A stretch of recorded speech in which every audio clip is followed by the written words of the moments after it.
എടാ നീ ഒത്തിരി നേരമായി വന്നിട്ടാ? ആ ഇല്ലടാ, വന്നേ ഉള്ളൂ. ഒന്ന് അടുക്കി വെച്ചിട്ട് പോകാൻ ഓർത്തു. എടാ നീ കടയും കച്ചവടമൊക്കെ നിർത്തുവാന്ന് പറഞ്ഞുകൊണ്ട് ഞാൻ ഗ്രൂപ്പിലൊരു മെസ്സേജ് ഇട്ടിട്ടുണ്ട്. നീ എന്നെ മെസ്സേജ് കിട്ടും? എടാ ഇത് സ്റ്റോക്കൊക്കെ മൊത്തം ഡിസ്കൗണ്ട് സെയിലിൽ വിറ്റഴിക്കാന്ന് പറഞ്ഞൊരു മെസ്സേജ് കാച്ചി.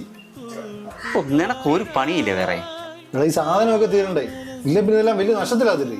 നഷ്ടമാണല്ലോ, അതാണല്ലോ ഈ പരിപാടി നിർത്തുന്നേ. സാധനമെല്ലാം തീർന്നോ? എനിക്ക് റൗണ്ടിനൊക്കെ മതിയേ. വേഗം വേണ്ടൊക്കെ എടുത്തു. ഇതേ ആള് കൂടി കഴിഞ്ഞാൽ പിന്നെ സെലക്ഷൻ ഒന്നും കാണത്തില്ല. 600 രൂപയുടെ സാധനമാണ് 250 രൂപയ്ക്ക് വിറ്റ് തീർക്കുന്നത്. എന്റെ സൈസിനുള്ളതേ എല്ലാം ഓരോന്നെടുത്തു. എടാ നമ്മുടെ കൂട്ടുകാർക്കൊക്കെ കുറച്ചുകൂടെ കുറച്ചൊക്കെ കൊടുക്കണം. ആ പിന്നല്ല, എന്നാളും കച്ചവടം പൊട്ടി എല്ലാം റേറ്റ് കാത്തു കൊടുക്കുക. നമ്മുടെ കൂട്ടുകാർക്കെല്ലാം അതിന്റെ ഗുണം കിട്ടട്ടെ. ആ അത് കുഴപ്പമില്ലടാ, നീയൊക്കെ ചുമ്മാ എടുത്തോ. ഏതായാലും കച്ചവടം പൂട്ടി, കട കൂട്ടാൻ പോയില്ലേ. പൈസ ഒന്നും വേണ്ടെന്ന് പറഞ്ഞോണ്ടാ കേട്ടോ. ഫ്രീ ആയിട്ട് എടുക്കുന്നതൊക്കെ ഒരു പരിധിയില്ലേ? അല്ലെങ്കിൽ കുറച്ചും കൂടിയൊക്കെ എടുത്തേനെ. ഓക്കേടാ, എന്നാളിയാ പോട്ടെ. എടാ എന്തെങ്കിലും ബാക്കി വന്നാൽ പറയണേ, ഞാൻ പൈസ ഒക്കെ എടുത്തോളാം. അറിയാ ശരി, എന്നാ പോവാ. നീ ഒന്നും എടുക്കുന്നില്ലേ? നീ എടുക്കടാ, നിന്റെ സൈസ് നോക്കി.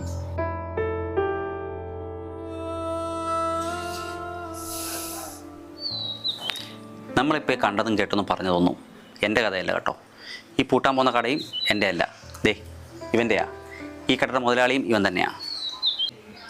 ഇവൻ സംസാരിക്കത്തില്ല കേട്ടോ, ചെവിയും കേൾക്കത്തില്ല, വെറുതെ ഇങ്ങനെ ഇരുന്ന് ചിരിക്കും, അത്രേ ഉള്ളൂ. ഇപ്പോൾ ഇവിടെ നിന്ന് ഈ ചുളുവിലയ്ക്ക് സാധനം എടുത്തുകൊണ്ട് പോയവരല്ലേ അവന്മാരെൻ്റെയും ഇവൻ്റെയൊക്കെ ചങ്ക് കൂട്ടുകാരാ. ഈ പാവം ഈ കട തുടങ്ങിയ പിന്നെ അവന്മാരും ഇവിടെ വന്നിട്ടുമില്ല, 1 രൂപയുടെ സാധനം പർച്ചേസ് ചെയ്തിട്ടുമില്ല. ഇപ്പോൾ കച്ചവടമൊക്കെ പൊട്ടി, തുണികളൊക്കെ കുറഞ്ഞ വിലയ്ക്ക് കിട്ടുമെന്ന് അറിഞ്ഞപ്പം വന്ന അവന്മാർ. അടിപൊളിയല്ലേ? ഇപ്പോൾ ഈ കണ്ടവരൊക്കെ ഈ ഉത്സാഹവും ആത്മാർത്ഥതയൊക്കെ കുറച്ചും കൂടെ നേരത്തെ കാണിക്കുമായിരുന്നെങ്കിൽ ഈ പാവത്തിൻ്റെ കച്ചവടം പൂട്ടിപ്പോകത്തില്ലായിരുന്നു. നിങ്ങളിപ്പോൾ വിചാരിക്കുന്നത് ഇവൻ്റെ ഈ നഷ്ടങ്ങളൊക്കെ എന്നാ ചെയ്യുമെന്നായിരിക്കും അല്ലേ? അവന്മാർ ഇതൊക്കെ ചുളുവില എടുത്തുകൊണ്ട് പോകുന്നതെന്ന് ഇവനറിയത്തില്ല കേട്ടോ. ഇവൻ്റെ വിചാരം അവന്മാർ ഈ പൈസയെല്ലാം കൃത്യമായിട്ട് എൻ്റെ കയ്യിൽ ഏൽപ്പിക്കുന്നുണ്ടെന്നാണ്. ഈ സാധനത്തിൻ്റെ പൈസയൊക്കെ ഞാൻ എൻ്റെ കയ്യിൽ നിന്ന് എടുത്ത് അവന് കൊടുക്കും. ഈ നഷ്ടങ്ങളൊക്കെ ഞാൻ എന്തിനാ സഹിക്കുന്നതെന്ന് ചോദിച്ചാൽ, ഞാനും ഇവനും അവന്മാരും ഒക്കെ കുഞ്ഞുനാളിലെ പോലെ ഒരുമിച്ച് കളിച്ച് വളർന്നവരാ. എനിക്കങ്ങനെ ഇവനെ ഒറ്റയ്ക്കാക്കി പോകാൻ വയ്യ.